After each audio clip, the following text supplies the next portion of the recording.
Herkese salam, hörmətli müəllimlər və əziz sinif yoldaşlarım. Bugün biz buraya uşaq hüquqları haqqında daha çox öyrənmək, onların hər birinin səsinin eşidilməsini təmin etmək üçün toplaşmışıq. Gəlin başlayaq. İlk olaraq söhbətimizə sual-cavab şəklində başlayacaq. Xahiş edirəm, hər kəs öz sərbəst fikrini söyləsin. Sizin fikriniz bizim üçün dəyərlidir. Gəlin başlayaq. Mövzumuz uşaq hüquqlarıdır. Elə ilk sualımız hüquq haqqında olsun. Uşaqlar, hüquq nə deməkdir?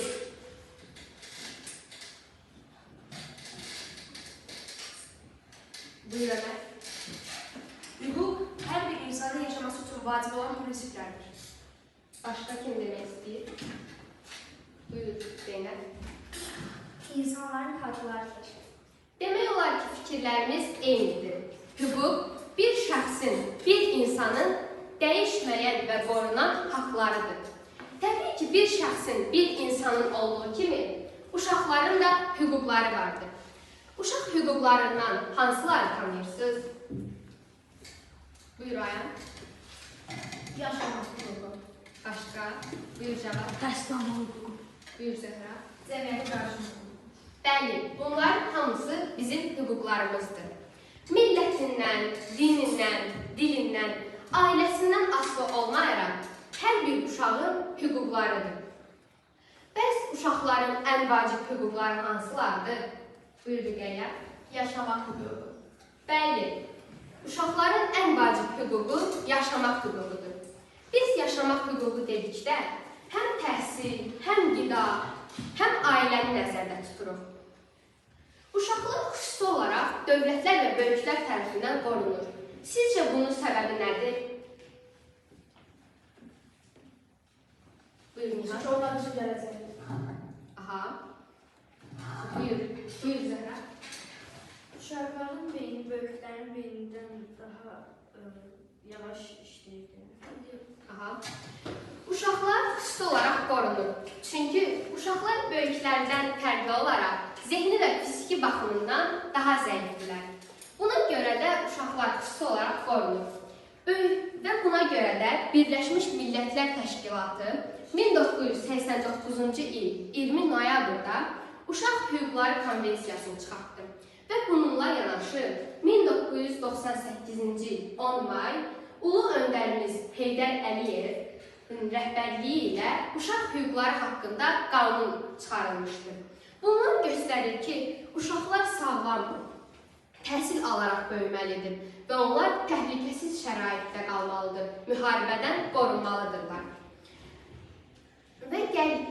Qorunmalıdırlar.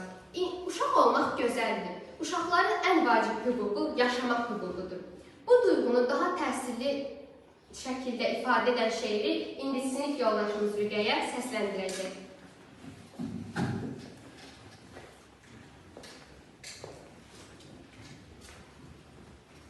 Mən uşağam, balacayam, xəyalımla dolu çağım, sevilməyə ehtiyacım, bu mənim haqqım, mənim haqqım.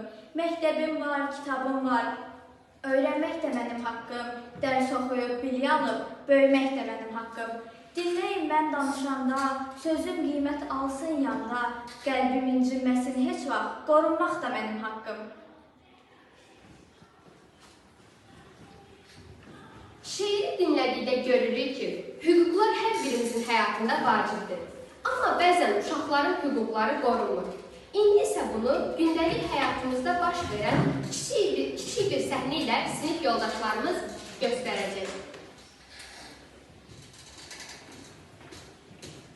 Baxma, yenə sənə bir öz başına oturub, elə bir heç dostu yoxdur. Bəlkə kitabdan başını çəkər, dost tapar. Mən axı heç kimi incitmirəm. Mən sadəcə sakit qalmaq istəyirəm. Sakit qalmaq yox, darıxdırıcı olmaq deyirlər ona. Uşaqlar, siz niyə belə danışırsınız? Cənubər sizə nə edib ki? Heç nə, sadəcə zarafat edilir. Sizin bəzi güldüyünüz şeylər digərlərinin qəlbini ağrıda bilər. Siz onun yerində olsaydınız, gülərdinizmi? Uşaqlar, burada nə baş verir? Mən sadəcə biraz ədalət danışırıq. Cənubəri ələ salırdılar. Uşaqlar, həmişə yadınızda saxlayın ki, zorakılıq təkcə vurmaqla deyil, bir sözdə də qəlbdə yara açır. Amma bu görünmür, sağalmağı da uzun çəkir. Bağışla Səmibə, sadəcə zarafat kimi düşünmüşdüm. Heç nə olmaz Aydan. Sadəcə bundan sonra bir-birimizə daha yaxşı başa düşərik. Ən gözəl qalibə kimisə incitmədən gücü qalmaqdır.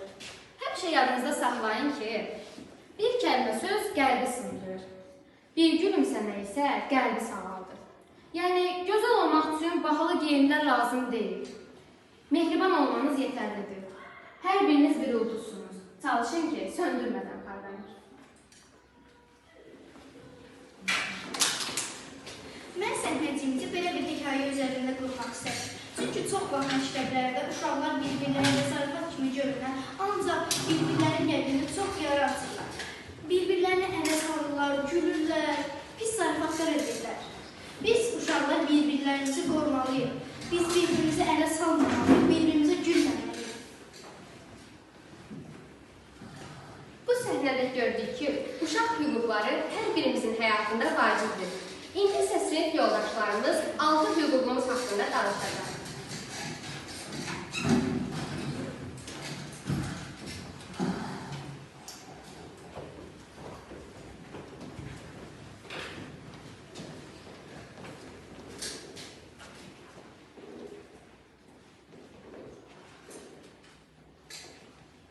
Hər bir uşağın yaşamaq və sağlam böyümək hüququ var.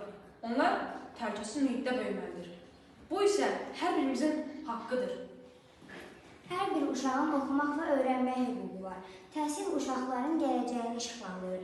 Məktəb bizə bilik, dostluq və ümid bəxş edir. Heç kim uşaqların təhsil almağına mane ola bilməz. Hər bir uşaq tibbi yardım almaq və sağlam yaşamaq hüququ var. Uşaqlar xəstələnəndə həkimə müraciət etmək lazımdır. Sağlam yaşamaq, sağlam gələcək deməkdir. Hər bir uşaq öz fikrini və hisslərini azad bir şəkildə demək hüququ var. Heç kəs uşağı susmağa və ya fikirlərini gizlətməyə məcbur edə bilməz. Uşaqların fikirləri dəyərli və vacibdir. Uşaqlar danışdıqda böyüklər onları diqqətlə dinləməlidir. Heç kəs uşaqlara zorakılıq edə bilməz. Onlar təhlükədən qorunmalı və müdafiə olunmalıdır. Bizə hörmətlə yanaşmaq hər kəsin borcudur. Uşaqlar təhlükəsiz və qorxusuz bir mühitdə yaşamalıdır. Uşaqların yaşama hüququ var. Oyun və idman uşağın inkişafı üçün çox vacibdir.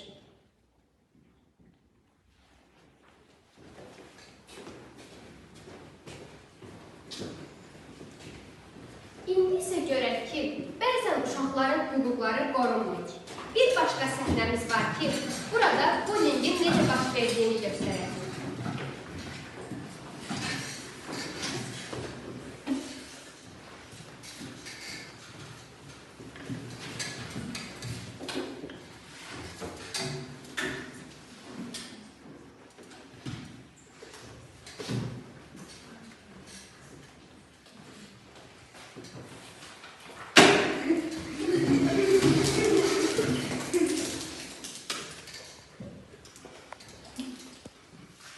Mənə baxma, gülmə, mənə kömək et.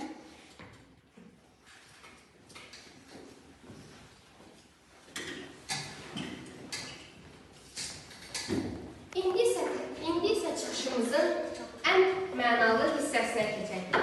Lövhəmizdə bir ağac görürsünüz. Bu bizim hüquqlar ağacımızdır. Hər bir uşaq öz hüququnu gəlib buraya yapışdıracaq. Bu ağac bizim birlikdə qoruduğumuz dəyərləri təmsil edir. Gəlin hamımız birlikdə bu ağacı hüquqlarımızla yaşadaq.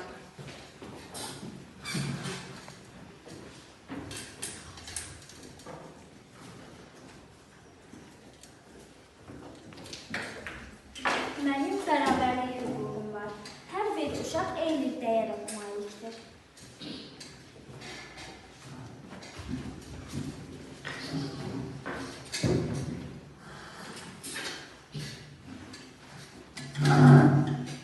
Mənim təhlükəsizlik qaydalarım var. Mən təhlükəsiz yerdə böyüməliyəm.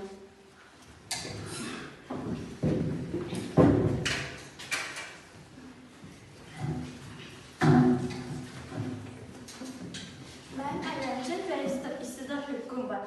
Mən oynaya, oxuya və bacarığımı göstərə bilərəm.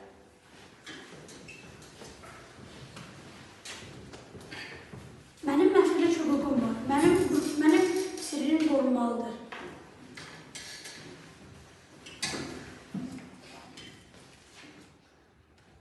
təbiəti qoruma hüququm var. Mən təmiz su və yaşıllıqda yaşamalıyam. İndi isə sizdən bir dəqiqəlik səssizlik xahiş edirəm.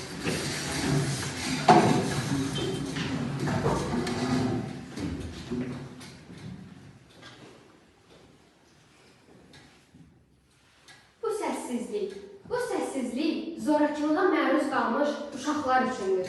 Biz onların səsini duyuruq.